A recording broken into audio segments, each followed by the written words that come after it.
मंजिलें उन्हें मिलती हैं जिनके सपनों में जान होती है, वरना पंख तो यूं ही फरफराते हैं, हौसलों से उड़ान होती है। तो आ जाइए हमारे साथ, इसी के साथ हम स्टार्ट करने वाले हैं एक नया सीरीज, जो कि है हमारे पास है आज इलेक्ट्रिसिटी। क्लास 10th का बेसिकली पार्ट होता है। तो चलिए, ये कुछ है डीसी एसी जो करंट है, किस टाइप से कार्य करता है, किस प्रकार काम करता है। ठीक है, आगे फर्स्ट टॉपिक है हमारा इलेक्ट्रिक करंट। भैया इलेक्ट्रिक करंट ये क्या चीज होती है, तो आ जाओ हमारे साथ, हम समझाते हैं इसको। इलेक्ट्रिक करंट बेसिकली क्या है? The rate of flow of charge.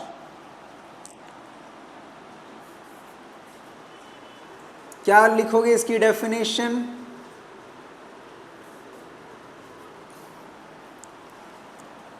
चलो इसको बड़ा कर देते हैं थोड़ा।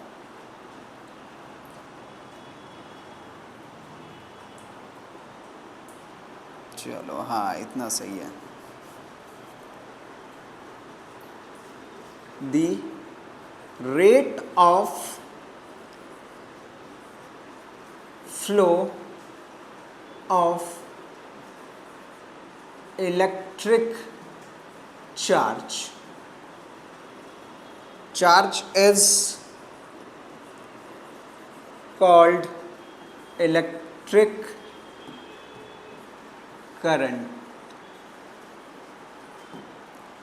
ठीक, अब यही चीज मैं एग्जाम्पल लेके समझाता हूं। मान लीजिए ये मेरे पास कोई कंडक्टिंग वायर है, conducting wire,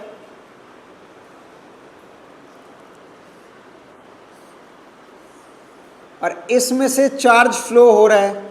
charge it means electricity flow करवाने के लिए जो चार्ज रिस्पॉन्सिबल होता है वो इलेक्ट्रॉन होता है। और इसमें से ये देखना है जो इस वायर में से, कंडक्टिंग वायर में से किस रेट से चार्ज फ्लो हो रहा है, this is called electric current.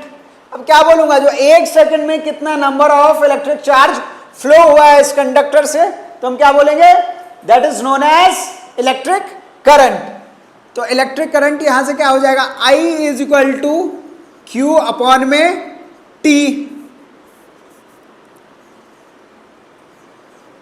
Q upon T। अब एक एक चीज का मतलब मैं आपको समझाता हूं। वेयर I क्या है, इलेक्ट्रिक करंट, जो कितना करंट बह रहा है या फिर फ्लो हो रहा है, how much current flowing through the wire. ठीक, और यहां पे आगे Q जो टर्म दिया हुआ है आपके पास, ये है इलेक्ट्रिक चार्ज, यानी कितने नंबर ऑफ इलेक्ट्रॉन फ्लो हो रहे हैं किसी कंडक्टिंग वायर से इस कंडक्टिंग वायर से, तो इसको हम बोलेंगे इलेक्ट्रिक चार्ज। और T जो दिया हुआ है वो आपके पास टाइम दिया हुआ है, जिसको हम लेते हैं सेकंड में। उम्मीद है यहां तक सबको समझ में आ रहा होगा। ये हमारे न्यूमेरिकल करने में काम आएंगे। तो करंट की SI यूनिट क्या होती है, SI यूनिट ऑफ करंट, इसकी यूनिट है एम्पियर। अब एम्पियर ही क्यों है, अलग यूनिट क्यों नहीं हो सकती थी? तो एम्पियर इसलिए यूनिट है क्योंकि इस पे जो व्याख्यान है ना, एम्पियर ने दिया था, एम्पियर ने बताया था इलेक्ट्रिक करंट के बारे में, तो इसीलिए इसकी यूनिट ही रख दी गई एम्पियर। जितने एम्पियर का करंट इस वायर में से बह रहा है, मान लो 2 एम्पियर का, 3 एम्पियर का करंट फ्लो हो रहा है किसी वायर के थ्रू। अब ये इतना आप चिपका सकते हैं, ये कार्यक्रम आप अपनी कॉपी में कर सकते हैं। चलिए हम आगे चलते हैं। अब आपको मैं बहुत बेहतरीन एक कन्वर्जन लिखाने जा रहा हूं, जो कि बहुत काम की चीज है। तो चलो यहां से कर देते हैं ऐड। लिखोगे क्या, बेसिक कन्वर्जन, बेसिक कन्वर्जन। मान लीजिए मैंने 1 MA दिया हुआ है, तो इसका क्या मतलब होगा 1 मिली एम्पियर करंट किसी वायर के थ्रू, कंडक्टिंग वायर के थ्रू फ्लो हो रहा है, तो क्या लिखोगे 10 टू द पावर -3 एम्पियर। आगे क्या लिखोगे, यदि 1 दिया हुआ है 1 माइक्रो एम्पियर, इसका मतलब जो होता है micro, it means 10 to the power -6 ampere 1 NA। तो N का मतलब क्या होता है नैनो, जो कितना नैनो एम्पियर करंट फ्लो हो रहा है, तो 10 टू द पावर -9 एम्पियर। मान लीजिए यहां पे 1 PA दिया हुआ है, तो क्या हो जाएगा पीको, तो कितना हो जाएगा 1 पिको एम्पियर का करंट फ्लो हो रहा है, 10 टू द पावर ये हो जाएगा -12 आएगा। चलो इसको हटा देते हैं, एनीवेज ये दोबारा चिपका लीजिए आप, और ये 10 टू द पावर -12 एम्पियर। आता है ये चीजें समझ में। अब इसको आप अपनी नोटबुक में, कॉपी में, जहां कहीं भी स्थान हो चिपका सकते हैं इस कन्वर्जन को। चिपकाइए बच्चे इस कन्वर्जन को, ठीक। ये आपके न्यूमेरिकल करने में आ जाएंगे काम। अब कई बार हमें दे दिया जाता है ना, जो भैया ये एग्जाम्पल के रूप में आप चिपका सकते हैं, क्या चिपका सकते हैं, जो 5 माइक्रो एम्पियर आ गया, तो क्या करोगे भैया 5 एज इट इज, इसका म्यू जो है इसका क्या लिखोगे 10 टू द पावर -6 एम्पियर का करंट किसी वायर के थ्रू फ्लो हो रहा है। मान लो ऐसे ही आ गया 6 मिली एम्पियर, तो क्या लिखोगे 6 multiply 10 to the power -3 ampere, ठीक। आगे चलते हम 7 नैनो एम्पियर, तो क्या लिखोगे 7 multiply 10 to the power -9 ampere. अब मैंने आपके सामने बेहतरीन एग्जाम्पल लेके भी प्रस्तुत कर दिया है चीजों को, तो चिपकाइए इसको, आप अपनी नोटबुक में चिपका सकते हैं। चलिए कहानी में आगे बढ़ते हैं।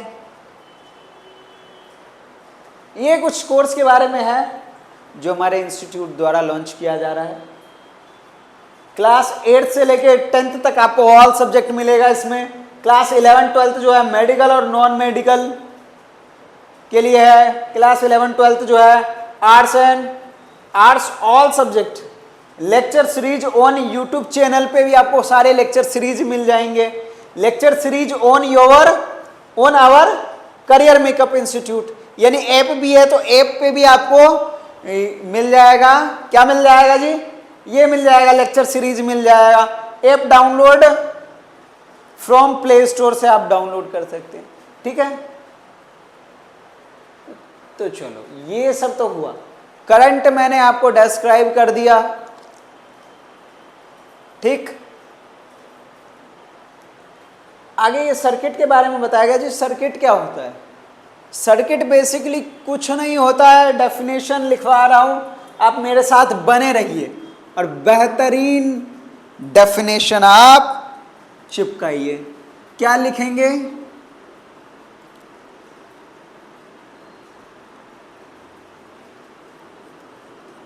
It is closed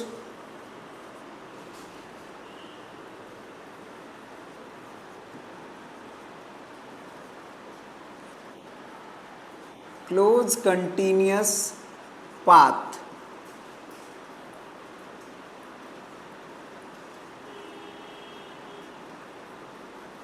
consisting of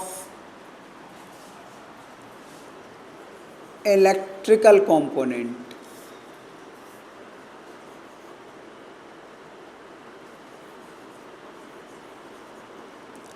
electrical component, electrical component में क्या क्या हो सकते हैं भाई साहब?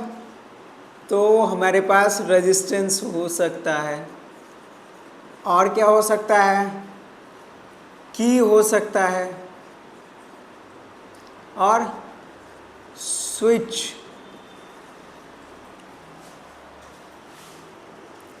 थ्रू विच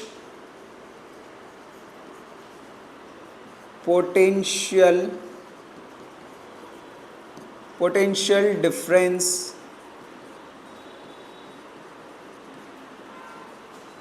is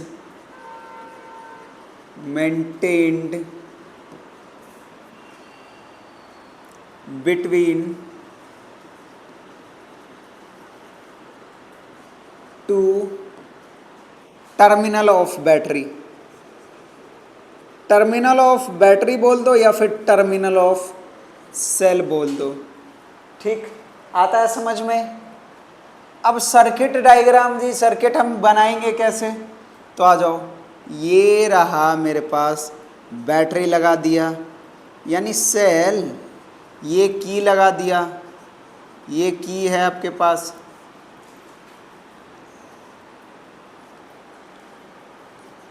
अब यहाँ पे कोई मैं बल्ब लगा देता हूँ या फिर कुछ भी लगा देता हूँ, तो ये देखो, या ये लो बल्ब ही लगा देता हूँ, ये ज़्यादा ईजियर है।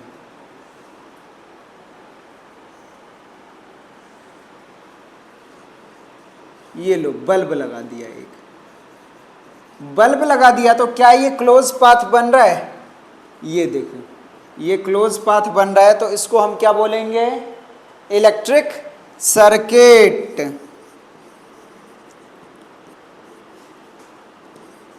Electric socket. चिपकाइए, चिपका लीजिए, मैं साइड हो जाता हूं। Electric socket. ठीक, चलते हैं कहानी में आगे। या फिर आप एक बहुत बेहतरीन शेर सुनना पसंद करोगे मेरे से, तो देखो, बहुत बेहतरीन शेर तो मेरे पास कहने के लिए लफ्ज़ नहीं है, लेकिन मैं फिर भी कहना चाहूँगा। जीवन में चुनौतियाँ हर किसी के, जीवन में चुनौतियाँ हर किसी के हिस्से नहीं आती। तात्पर्य समझो कहने का, जीवन में चुनौतियाँ हर किसी के हिस्से नहीं आती, क्योंकि किस्मत भी किस्मत वालों को ही आजमाती है। समझे कहने का तात्पर्य? चलो, तो इसी के साथ हम आगे चलते हैं। आगे हमारा बहुत बेहतरीन प्यारा सा क्वेश्चन है, प्रश्न है। ये प्रश्न क्या कह रहा है, देखो प्रश्न जानो। A current of 0.5 ampere is drawn by a filament of an electric bulb for 10 minutes. Find the amount of charge that flow through the circuit. Charge calculate करना है, तो कैसे कैलकुलेट करोगे? न्यूमेरिकल करने का तरीका सबसे बेहतरीन तरीका है जो मैं सिखा रहा हूं, आप नोट करते जाइए। सल्यूशन, और मैं पेन जरा चेंज कर लेता हूं आप सबकी सुविधा के लिए। चलो, ये वाला सही है जी, सही है। चलो, इसको रखते हैं। ओहो, ये तो मैच वाला पेन आ गया जी। चलो, ये पेन सही है, इसको हटाते हैं, ये हमारे काम का नहीं है। सबसे पहले आप गिवन लिखिए। गिवन आपको दिया हुआ क्या है? करंट दिया हुआ है। Current I is equal to 0.5 ampere. और क्या दिया हुआ है? टाइम। टाइम t कितना? 10 मिनट। 10 मिनट जैसा कि हमने पढ़ा है, जैसा कि मैंने बताया हूं, जो सेकंड में लेना है जी टाइम को, तो क्या लिखोगे? 10 × 60 कितना हो गया? बताओ भैया।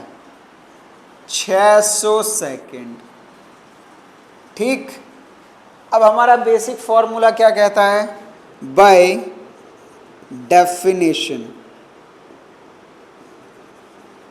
Definition I is equal to Q upon में T। निकालना क्या है हमें? चार्ज चाहिए तो Q is equal to I T. अब कुछ बच्चे इसका गलत मतलब निकाल देते हैं, क्यों आई थी? अरे भैया तुम्हें हर चीज में देवियां ही दिख रही हैं क्या?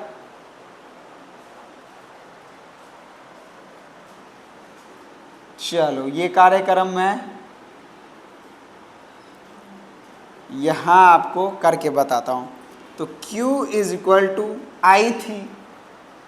अब ये नहीं पता जो क्यों आई थी। आई करंट कितना दिया हुआ है? 0.5 ampere.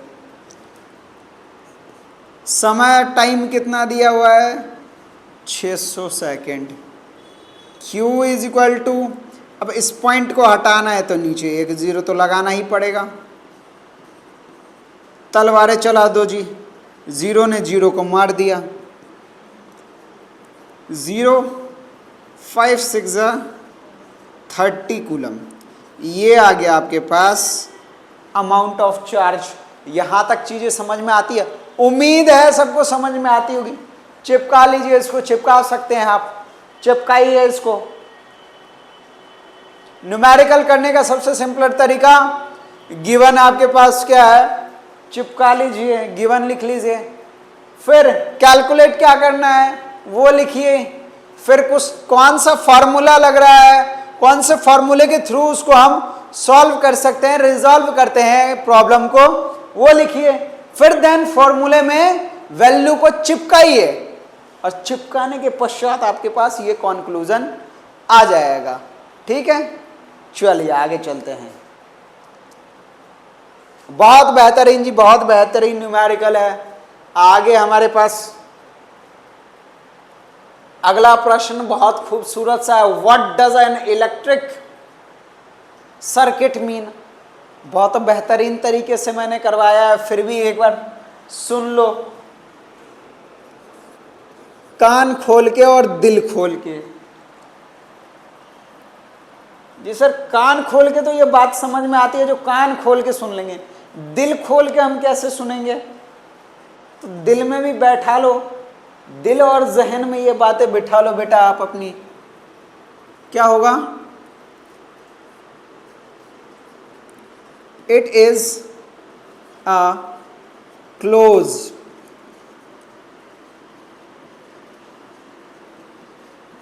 continuous path which consist of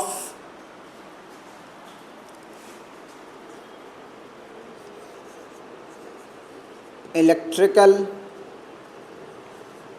component। Electrical component में क्या क्या आता है आपके पास?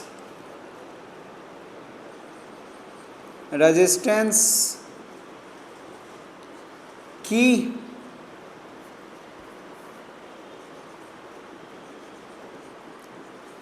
और स्विच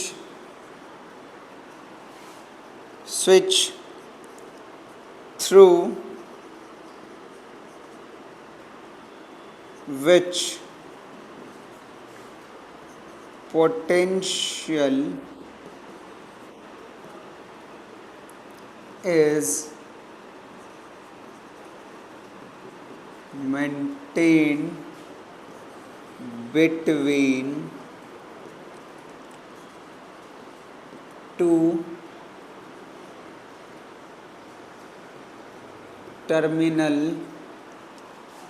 of सेल। ठीक, इसका डायग्राम भी चिपका है आपके लिए, तो ये लीजिए।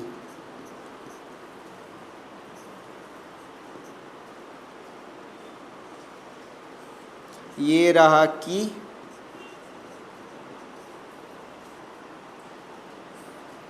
ये रहा जी बल्ब लगा दिया मैंने, ये सेल। अब ये देखो क्लोज पाथ है या नहीं है, करंट आई बह रहा है, करंट आई बह रहा है, और ये लगा दिया बल्ब। बल्ब मान लो या रेजिस्टेंस मान लो, बात एक ही है, ठीक। क्लोज सर्किट दिख रहा है आपको, तो इसी को हम कहते हैं इलेक्ट्रिक सर्किट। ये डेफिनेशन आप चिपका लीजिए, जिंदगी में आपको बहुत काम आएगा, ठीक। चलो कहानी में आगे चलते हैं। आगे की कहानी क्या पूछ रहा है जी हमसे? ओहो, डिफाइन यूनिट ऑफ करंट। कैसे डिफाइन करोगे? तो आओ हमारे साथ।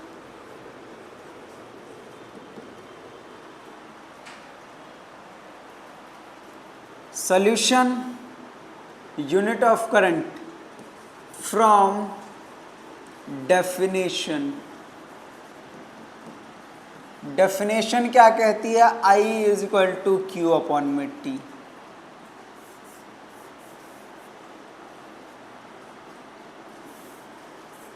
चलो पूरा साफ करते हैं। डेफिनेशन क्या कहती है?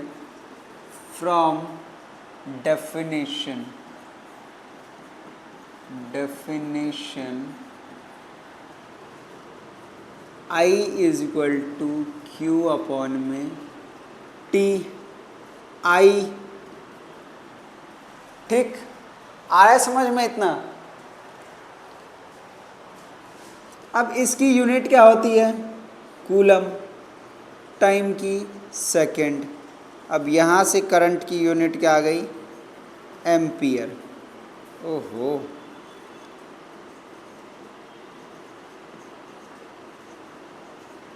ये आ गई आपके पास करंट की यूनिट एम्पियर, या फिर ये लिख सकते हो, और इसको हम बोलते हैं एसआई यूनिट। एसआई यूनिट, इससे क्या तात्पर्य है जी? एसआई यूनिट क्यों लिखा? स्टैंडर्ड, स्टैंडर्ड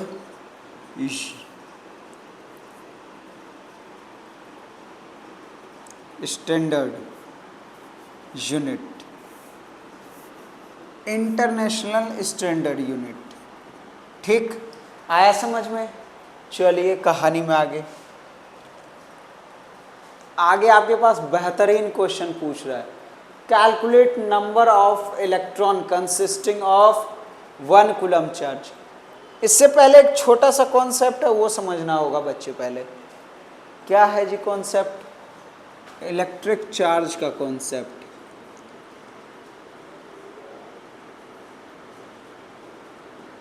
इलेक्ट्रिक चार्ज,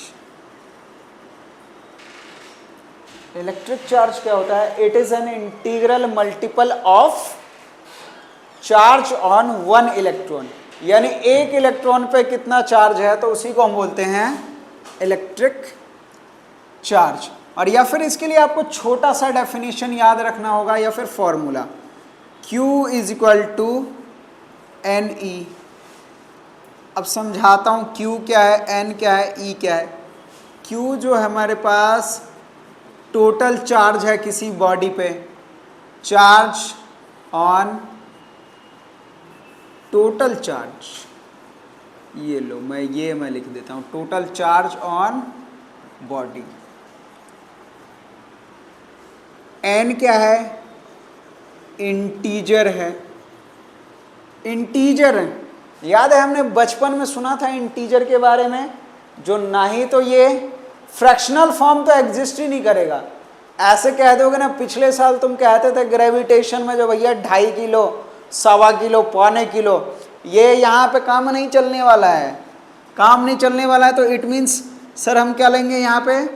तो यहाँ पे लोगे आप ±1 कूलम, ±2 कूलम, ±3 कूलम, ±4 कूलम, ऐसे n तक ले लोगे कोई भी value.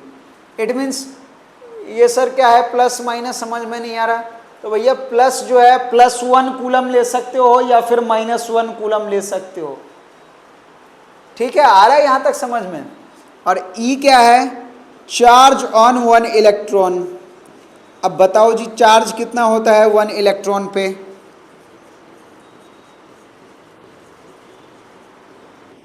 Charge on one electron, negative ही लिखूंगा ई पे, क्यों? क्योंकि इलेक्ट्रॉन नेगेटिवली चार्ज है भैया, नेगेटिवली चार्ज है भाई। तो क्या हो जाएगी वैल्यू? 1.6 multiplied 10⁻⁻19 coulomb. अब ये कूलम कौन सी बला है भाई? चार्ज के बारे में बेटा पूरा व्याख्यान जो है ना कूलम साहब ने ही दिया था। कूलम बहुत बड़े वैज्ञानिक हुआ करते थे अपने टाइम के, तो इसीलिए उनके नाम पे चार्ज की यूनिट रख दी गई कूलम। तो क्या लिखोगे? SI unit of charge. क्या है SI यूनिट? कूलम। आता है समझ में? ये कॉन्सेप्ट यदि आपको याद है तो अगला जो बेहतरीन न्यूमेरिकल है आपके सामने या फिर कहिए सवाल है उसको आप इजीली हल कर लोगे। तो क्या है हमारा सवाल?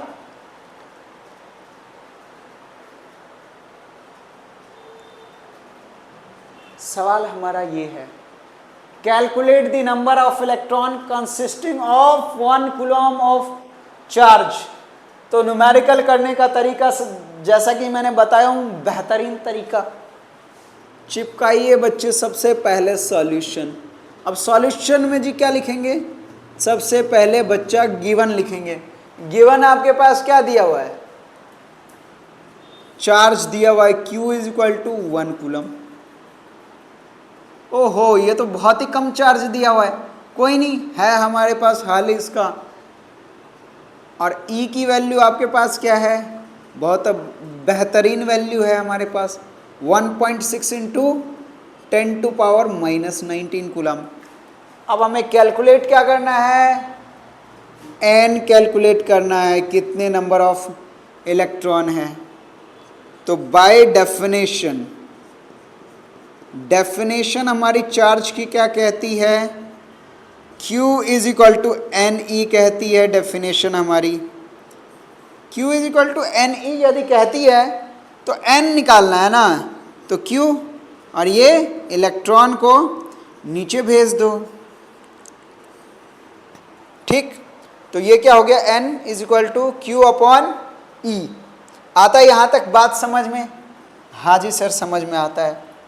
अब इसमें वैल्यू चिपका दो। वैल्यू चिपकाने पे 1 कूलम और ये 1.6 मल्टीप्लाई 10⁻⁻19 कूलम।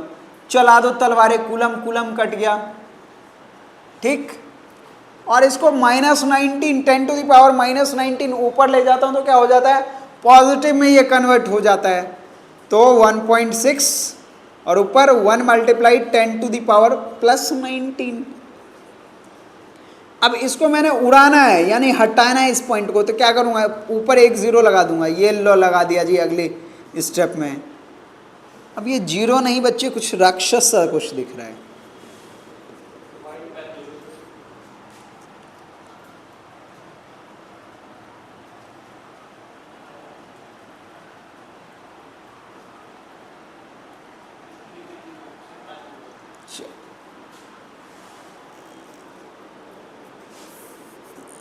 ये लो आपके सामने बहुत बेहतरीन पेन मैं लेके आया हूँ, वाइट पेन।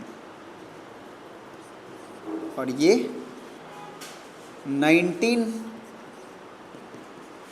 अब भैया यदि डिवाइड देने बैठोगे तो क्या 16 के टेबल में 10 आता है क्या? कदा भी नहीं आता है। तो एक यहाँ से कैरी उठाओ ना, यहाँ से कैरी इससे उठा लो, तो ये क्या हो जाएगा? पावर 18 हो जाएगी। और एक इधर आ जाएगा तो 100 मल्टीप्लाई 18 और ये रहा 16।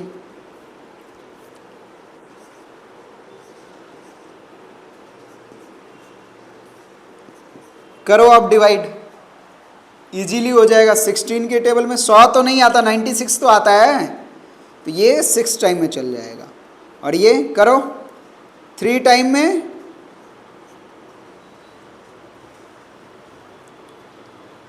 या 2 टाइम में।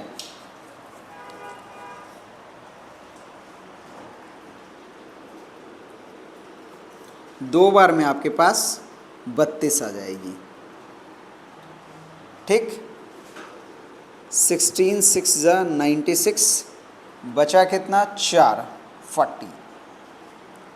अब 16 2 ज़ा 32। अब 32 बच गया 8, तो ये कितना टाइम में हो जाएगा 5 टाइम में। तो आपके पास नंबर ऑफ इलेक्ट्रॉन कितना आएगा, चलो ये रहा यहाँ पे number of electron 6.25 multiply 10 to the power 18, ये आ गया आपके पास नंबर ऑफ इलेक्ट्रॉन। चिपका लीजिए, इसको चिपका सकते हैं आप अपनी नोटबुक में। आ रहा है समझ में? एक एक आप स्टेप देखिए, नहीं आ रहा है तो कमेंट में बताइए आप। चलिए अगला क्वेश्चन है, how much work is done in a moving a charge of 2 coulomb across 2 point having potential difference. ओहो, इसको करने के लिए तो आपको कॉन्सेप्ट दूसरा देना पड़ेगा। तो ये कॉन्सेप्ट मैं इलेक्ट्रिक पोटेंशियल का और पोटेंशियल डिफरेंस बिटवीन 2 पॉइंट आगे के लेक्चर सीरीज में मैं आपको देने वाला हूं, और जुड़े रहिए हमारे साथ सारे लेक्चर के लिए।